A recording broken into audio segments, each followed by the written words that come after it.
Hey, Football Pharaoh. Why do you keep ripping on Argentina, man? Why do you hate Argentina so much? Does Football Pharaoh hate Argentina? They who must not be named, aka Messi plus 10 homeless guys, aka Clowns FC, aka the artists formerly known as Argentina. I had this question posed to me, I think 3 times in the last couple of days. Um, and I think it's a topic that's worth addressing. It's a topic that I did address a few months ago, but I didn't elaborate on very much. And it's a topic that I've been meaning to get around, but I'm talking about it here earlier than I thought I would because of the fact that it's been brought to people's attention more in the comment section of my videos. So what do I hate Argentina? Uh, the short answer is no. No, I don't. Me dissing on them is partially because uh, it's funny. I mean, I enjoy doing it. And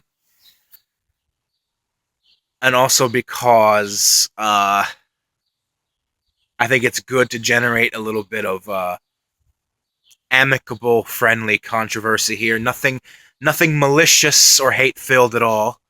Uh, but as many of you know, in a previous video that I made um, a few months ago, I want Argentina to win the World Cup.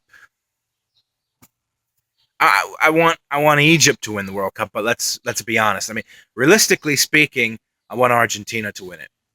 Um, that was really, I guess you could say, a part one of why am I so harsh on them. But I never told you why I want Argentina to win it. Uh, so that should get the first question that I wanted to address for this video out of the way. No, Football Pharaoh does not hate Argentina. Football Pharaoh wants Argentina to win the World Cup. So, why?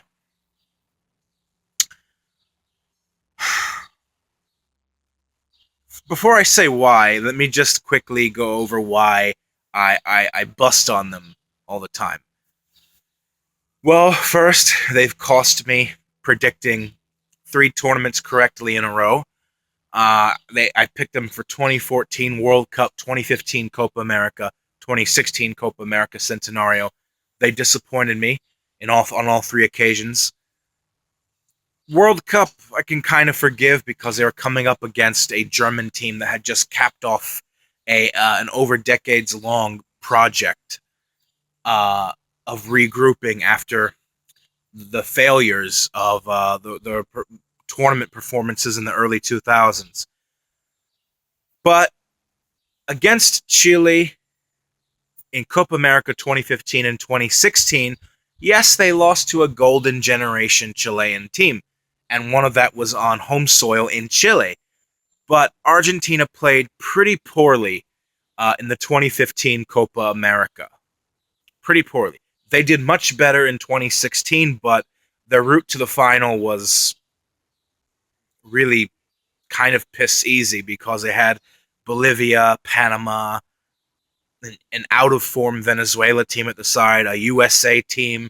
Really, their only stiff competition at all in the Copa America Centenario was against Chile, and they played them twice in the group stages and the final. I also think another reason why I rip on Argentina is because I think when they get to major tournament finals, this Argentine team, uh, it's something up here. I think it's psychological why they can never just get over that hurdle. Um, and I also think it is absolutely unforgivable, inexcusable, and borderline pathetic that, as talented as they are, the amount of revenue, the amount of money these guys make, their marketability in the football world, they still can't score goals without Messi. They scored a meager 16 or 17 goals throughout all of South American qualifying. I think they scored the second least amount of goals in all of South America, which is shocking when you look at who's on this team. Towards the end of qualification, Messi bailed them out. This is not a team that should have one player see them through turmoil. This is not a team that should have one player see them through turmoil, even if that is the best player in the world, and many who believe that is the greatest player who ever lived. This Argentine team is too good for that. But the frustration I have with Argentina is that this relationship with Messi is not a codependency. It is a handicapped dynamic. Argentina are handicapped. You look at a team like Brazil, who has somebody like Neymar on their team, right? Brazil is a team that accentuates Neymar's best abilities up front, and vice versa.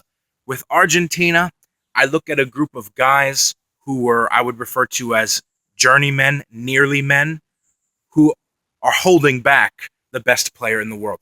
And it doesn't help that the best player in the world has this lumped pressure on his shoulders by a very judgmental, very vicious Argentine media. You look at national teams whose countries' critics are the most vocal, who are the most harsh. Argentina is right up there.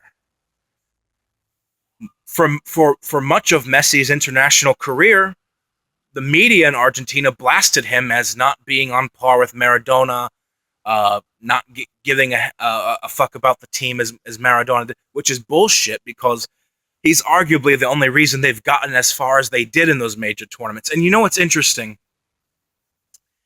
I think Craig Bellamy, or was it Ian Wright, in a recent BBC analyst video, BBC commentators are generally better than ESPN FC.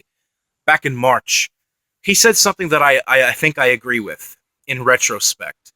He said that he thought it was a great achievement that Argentina even got to the final in the 2014 World Cup because that team was not good enough. They were very unconvincing all the way through. I remember that. I agree they were unconvincing all the way through to the final. And for them to get that far when they probably shouldn't have is impressive in and of itself. Now, Messi had some help in 2014. We had a defensive, heroic display from Javier Mascherano. I remember in the knockout stages of the World Cup, especially in that semifinal against the Netherlands. Arguably Argentina's best player in that World Cup behind Messi, in my opinion, Javier Mascherano. But this team has no excuses. They got to two other finals afterwards against a team they should have beaten. And this team is in danger of closing out this current crop, this current generation of players with no titles. And think about this. Argentina is a football mad country. They haven't won any international trophy since 1993. Almost 25 years. That's the year I was born. The year I was born. One of the 4 or 5 top footballing countries in the world, traditionally, hasn't won a major international trophy since I've been alive. That's too long. It's too long. So, now that I covered the frustration part of it, why do I want them to win? Well, it's not just because I want them to win for their own sake, or I would like to see Messi win a World Cup, even though that is true. I think Messi needs a World Cup. He's too great. He's too gifted. He's too special of a player in our lifetime that we are so fortunate to witness him to not have a trophy with his country. But the main reason is I started watching this sport in 1998. And it was a few months before the 1998 World Cup aired. I think it was around like the international window of friendlies in February or March. And the first ever football match that I've ever seen had Argentina in it. And this is not to get all sentimental or anything, but Argentina as the country, the team, I love the whole ethos around Argentina. I love the blue and white, the sky blue and white and the sun. Argentina is the reason I fell in love with this sport. A lot of other people can point to how they got into football. They fell in love with the trademark yellow and blue of Brazil, or the ever consistent and hardworking Germans. Or for me, it was Argentina that sucked me in to this sport, and I've always had a feeling of personal gratitude and appreciation to Argentina for that. So that's why I want them to win this tournament, especially in combination with everything that I just said, the frustration, Messi, etc., etc. Argentina is the reason that I fell in love with this sport. And that's why I want them to win the World Cup. But I don't think they will. So leave a comment below, like, subscribe. Hopefully I see you tomorrow, God willing. Until then, have a good one. Much love and peace.